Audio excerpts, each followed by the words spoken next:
Welcome to the Estes Culture Talks with Barbara. Today we're speaking with Joan and Theresa from the Estes Foundation office in the USA about several topics. To start off, we want to know what are the biggest differences between US teenagers and foreign teenagers. I would say some of the freedoms. Our students are considered, our American children are considered children until they're 18 years old. And so they don't have freedoms where they can stay out late at night. They're not allowed to drink alcohol. They're not supposed to be having sex. So there's a lot of restrictions on what they can and cannot do. They do have a freedom as far as driving a car. They are able to get a driver's license at 16 and they can vote at 18. But they're also expected to do a lot of things around the home. So they have other responsibilities such as making their own lunch, helping clean the entire home, keeping their own room and bathroom clean. Some of those things may be different for some students coming. We also don't have public transportation. So we have some in the bigger cities, but most of the smaller communities do not. And so students have to rely on their host parents or host siblings or friends to give them rides in a car to get places. It's not easy to walk or ride a bike to most destinations that they would be going to. Can they be driven anywhere, like everywhere? Do host parents do this? Like, do they offer to drive them to the movie theater in the evening? Yes, I would say so. I would say that driving your student around or your own child is very common. So host families or parents will spend a significant amount of time getting their child from one place to another and taking them to the events and picking them back up. And a lot of families work, so if they're not able to coordinate their own schedule, they'll ask their neighbor or a friend. So sharing rides is very common, and organizing events going with other people is very common as well. Okay. Why can't our students earn a driver's license and drive themselves? Oh, good question. I think it's mostly legal. It's insurance, because of the types of insurance that the kids come on. They are not covered. And so if they were to get in an accident or have any kind of problem, if they were driving a motorized vehicle, it wouldn't be covered. They could be sued. Their parents could be sued. So it's quite a serious legal issue.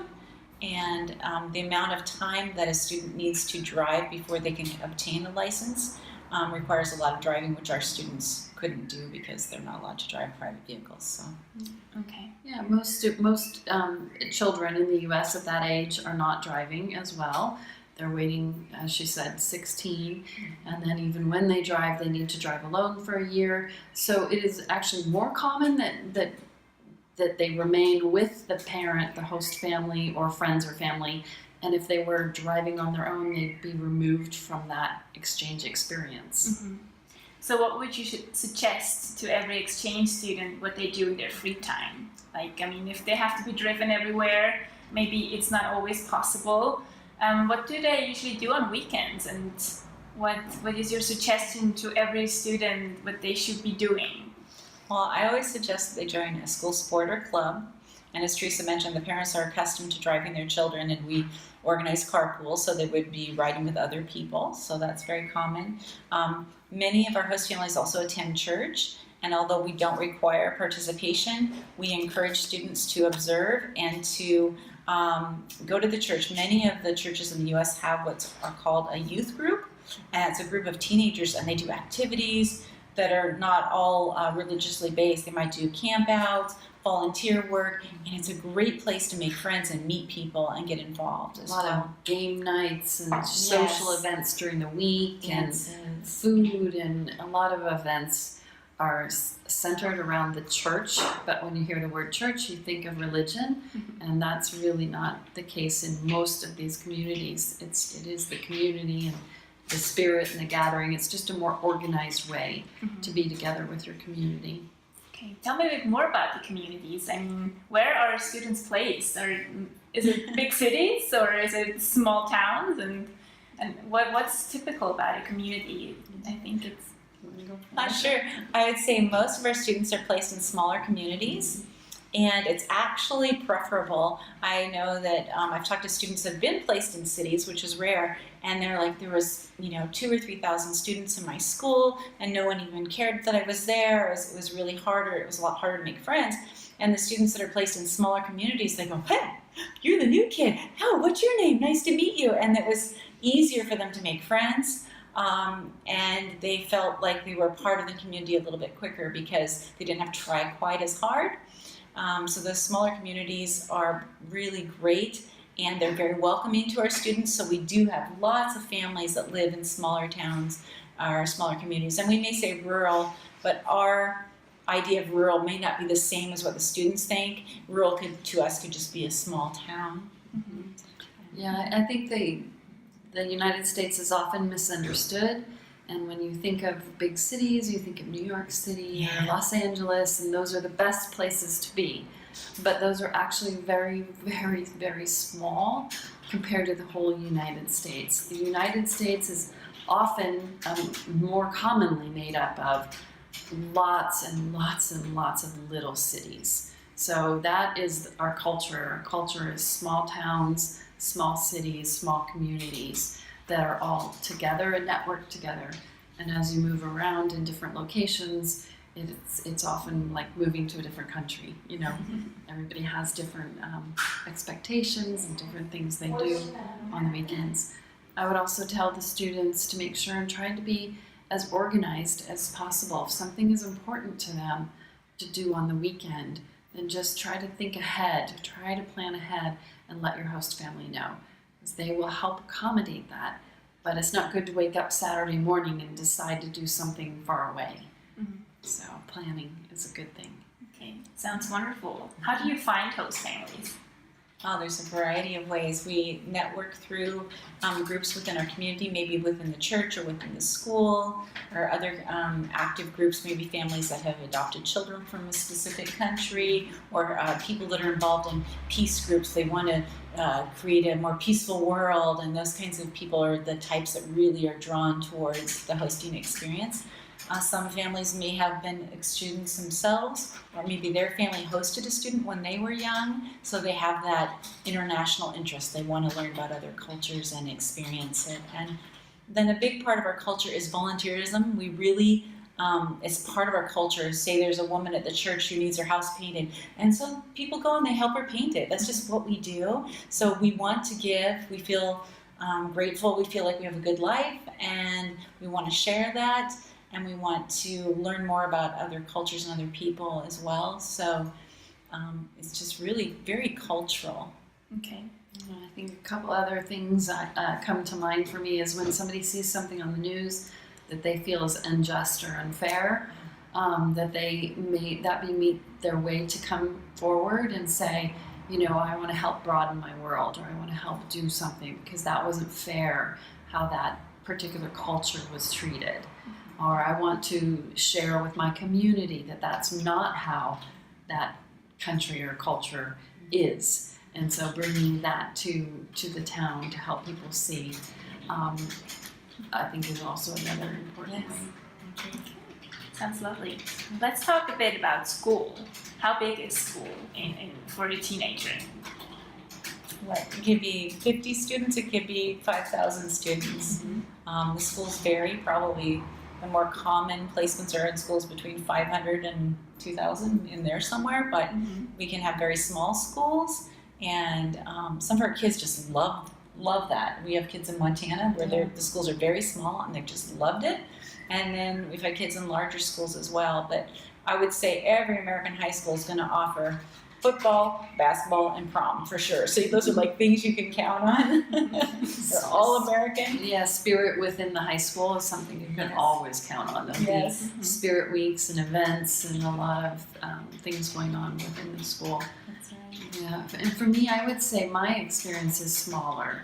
I'm more used to smaller high schools where there's 100 or 200 graduating in a class. So maybe the school's 400 or 500 people. And even in my community, that would sort of be considered a large school. So I'm more used to the smaller end of schools. Yeah. I think one of the biggest differences for the students is also that they change their classroom. So the teachers have their classroom, they decorate them, they do whatever they want, and they stay in that classroom all day. And the students move from class to class. They go to math, to science, to English.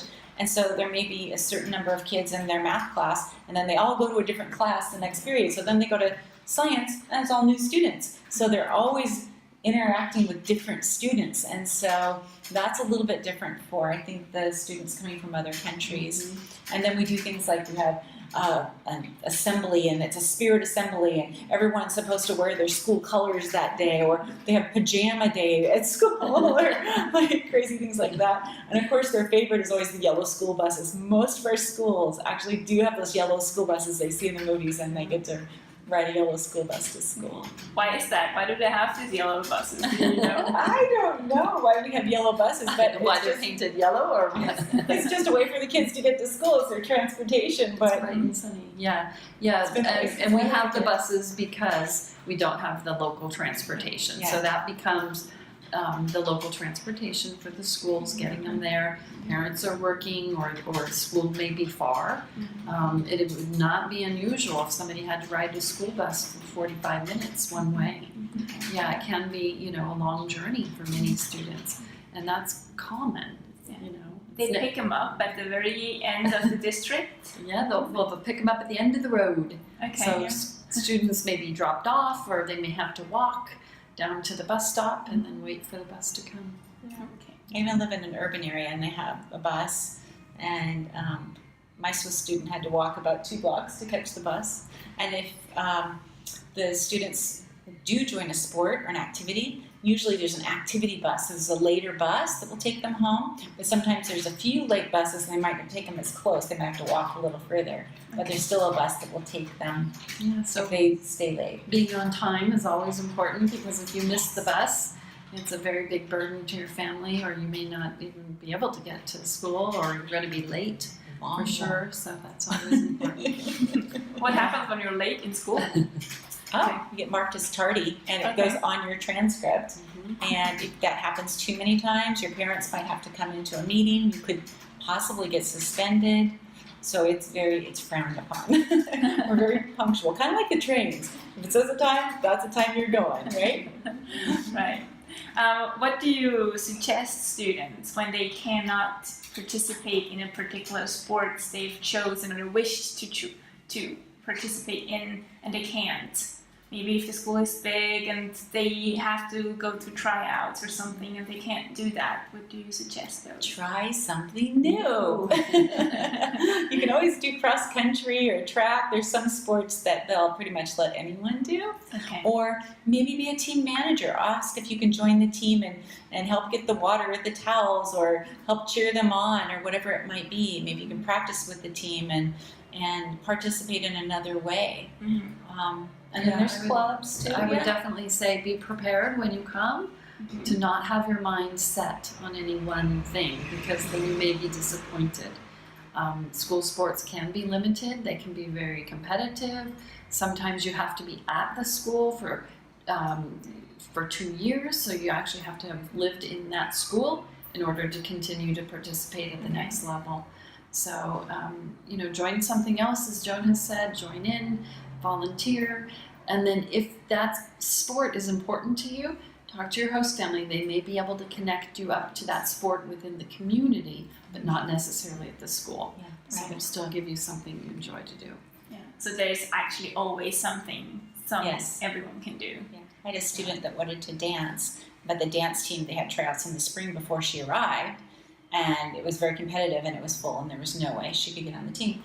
But we found a local dance studio, and she took a dance class, and they had a little performance, and she had fun. So she was still able to dance, and she made new friends there as well. Okay. So just ask questions if they're not sure, and be open to trying something new. So it's also common to have different clubs outside. Yes, that's very common. Okay, wonderful. Is there something you would like to add to school life and student life? Something that comes up to your mind that's very important for students to know? I would like to say when you get ready to come, you don't have the less expectations that you have, I think the happier you'll be. And that this is a life-building experience, and there's going to be things that you will learn that you don't want to do ever again, and things you thought you never wanted to do that you were going to dream you can do again. So be open, be ready, don't plan too much about what is going to happen. Just come and experience the U.S. It's wonderfully said. Yeah, and just, I think I'd say realize that things will be different, and sometimes they will feel very uncomfortable because it's a different food and a different family, and that's normal to feel that way. And just know that by working through those challenges, you're going to grow and learn so much that you're going to be a more confident person, and that you will make new friends, and you will have these new, really exciting experiences, and that it will change your life. Okay. Well, Yeah. wonderful. I thank you so much for Thank you. talking a little bit about the United States. It's always helpful to hear. You're welcome. Thank you for having us. Thank you.